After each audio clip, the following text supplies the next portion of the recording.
జోరు వర్షంలో వేడిగా ఎగ్ బజ్జీ వేసుకుని దాంట్లో కాస్త ఉల్లిపాయలు అలాగే వేయించుకున్న పల్లీలు కొంచెం నిమ్మరసం పిండుకుని తింటూ ఉంటే స్వర్గం ఎక్కడో ఉండదండి, మన పక్కనే ఉందా అనిపిస్తుంది. మరి ఈ ఎగ్ బజ్జీ ఎక్కువ సమయం లేకుండానే తక్కువ టైంలో ఈజీగా హెల్దీగా చేసేసుకుందామా? మరి ఏ విధంగా తయారు చేసుకోవాలో చూద్దాం.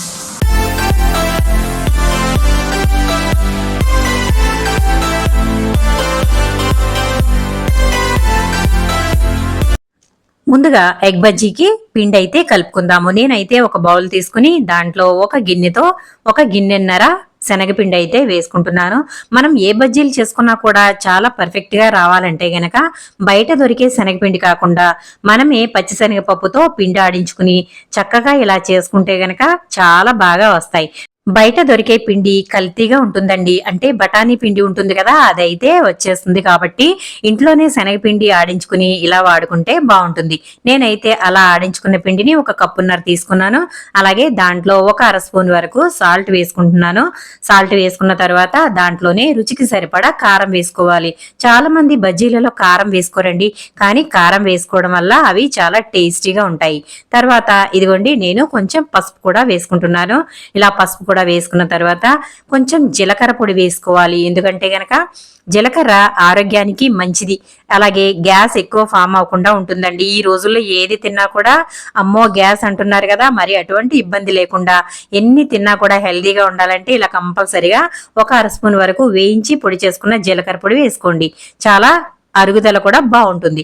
ఇదిగోండి, ఇప్పుడు ఇదంతా కూడా ఇలా వేసేసుకున్నాం కదా, ఇప్పుడు దీంట్లో సరిపడా కొంచెం కొంచెంగా వాటర్ వేసుకుంటూ పిండిని బాగా కలుపుకోవాలి. మనం చేత్తో కలుపుకున్నప్పుడు గడ్డలు గడ్డలుగా ఉండిపోతుంది. కాబట్టి ఇలా బిస్కర్ తీసుకున్నారనుకోండి, చక్కగా గడ్డలు లేకుండా పిండి కలుస్తుంది. కాబట్టి నేను ఇలా బిస్కర్ అయితే తీసుకున్నాను. మీరు ఒకవేళ పిండిని బాగా జల్లించుకుని కలుపుకున్నట్లయితే గడ్డలు అనేవి ఉండవు. చేతితో కలుపుకున్నా కూడా పర్ఫెక్ట్ గా పిండి కలుస్తుంది.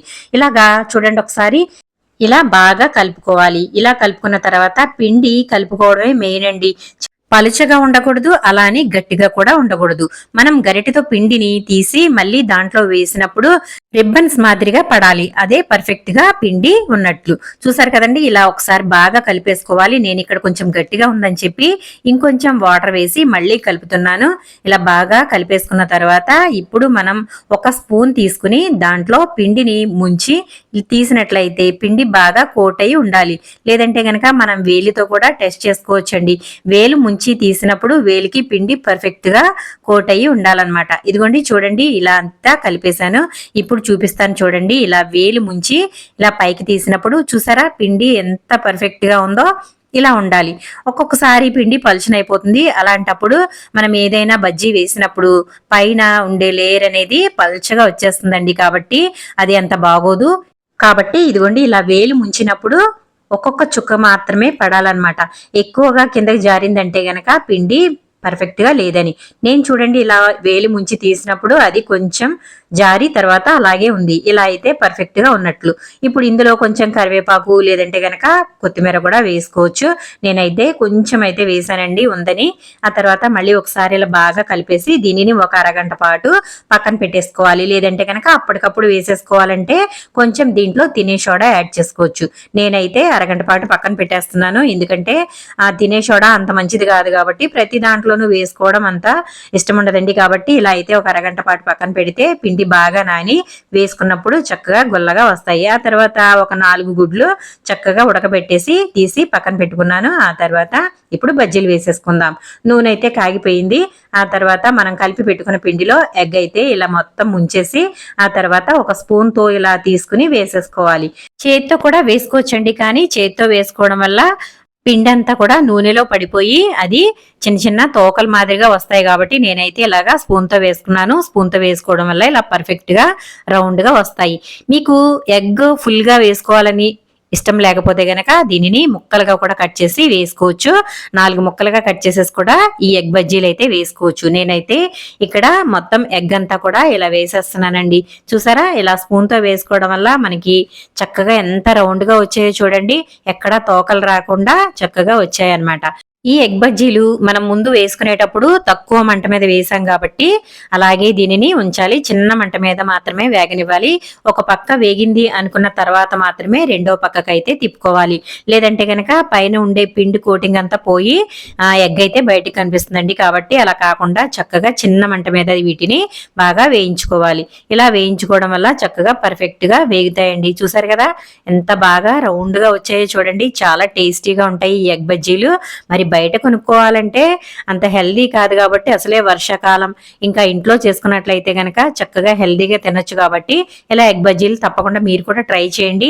మీకు మీరు ఏ విధంగా తయారు చేస్తారో కూడా నాకు కమెంట్ సెక్షన్ లో కమెంట్ పెట్టండి ఫ్రెండ్స్. చూసారా ఎంత రౌండ్ గా వచ్చాయో చూడండి. ఇలాగా చిన్న మంట మీద రెండో పక్కకు కూడా తిప్పేసి బాగా వేయించుకోవాలి. చాలా సింపుల్ గా అయిపోతుందండి. ఎగ్స్ ఉడకబెట్టేసుకుని పిండి కలిపేసుకుంటే నిమిషాల్లో ఈ ఎగ్ బజ్జీలు అయితే తయారైపోతాయి.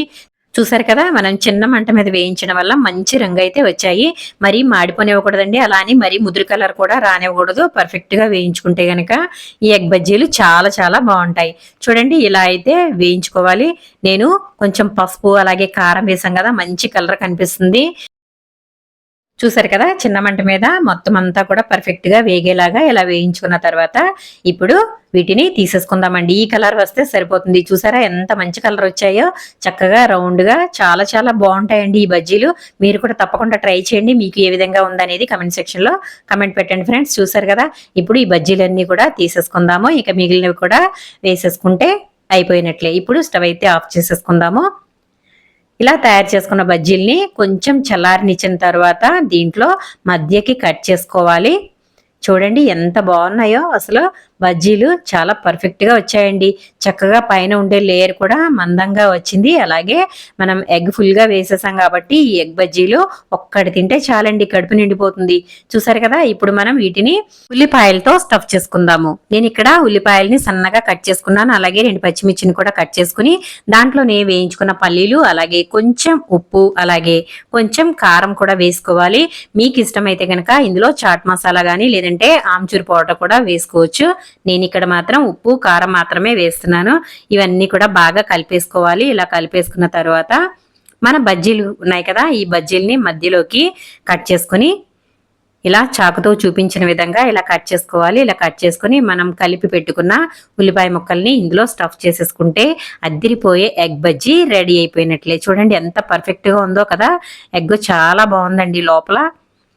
ఇలాగా అన్నీ కూడా ఇలా మధ్యలోకి కట్ చేసేసుకుని చక్కగా ఉల్లిపాయలతో స్టఫ్ చేసుకుని చల్లచల్లగా వర్షం పడుతూ ఉంటే ఈ బజ్జీల్ని తింటూ ఉంటే స్వర్గం ఎక్కడో ఉండదండి, మన పక్కనే ఉందా అనిపిస్తుంది. చూసారు కదా చాలా టేస్టీగా ఉంటాయి. మరి ఇంకా ఎన్ని రకాలుగా బజ్జీలు చేసుకోవచ్చో మీకు తెలిస్తే కనుక కమెంట్ సెక్షన్ లో కమెంట్ పెట్టండి ఫ్రెండ్స్. ఎగ్ బజ్జీల్ని మీరు ఏ విధంగా తయారు చేస్తారో కూడా కమెంట్ సెక్షన్ లో కమెంట్ పెట్టండి. ఇలా కలిపేసుకున్న ఉల్లిపాయ ముక్కల్ని ఇలా బజ్జీల మధ్యలో గనక పెట్టేసుకుని తింటే చాలా చాలా బాగుంటాయి. చూసారు కదా ఇలా మధ్యలోకి అయితే నేను పెట్టేస్తున్నాను. చాలా మంది ఇంకా దీనిపైన కారపూస అలాగే కార్న్ఫ్లాక్స్ ఇవన్నీ కూడా వేసుకుంటారు. చాలా బాగుంటాయి అలా కూడా. కానీ ఇలా సింపుల్ గా చేసుకుంటే కూడా చాలా బాగుంటాయండి. అన్ని సమయాల్లో అన్ని ఉండవు కాబట్టి ఉన్న వాటితోనే చాలా సింపుల్ గా టేస్టీగా కూడా చేసుకోవచ్చు. ఇలా ఎగ్ బజ్జీల్ని సింపుల్ గా చేసుకుని తినండి, అద్దిరిపోతాయి. చూసారు కదా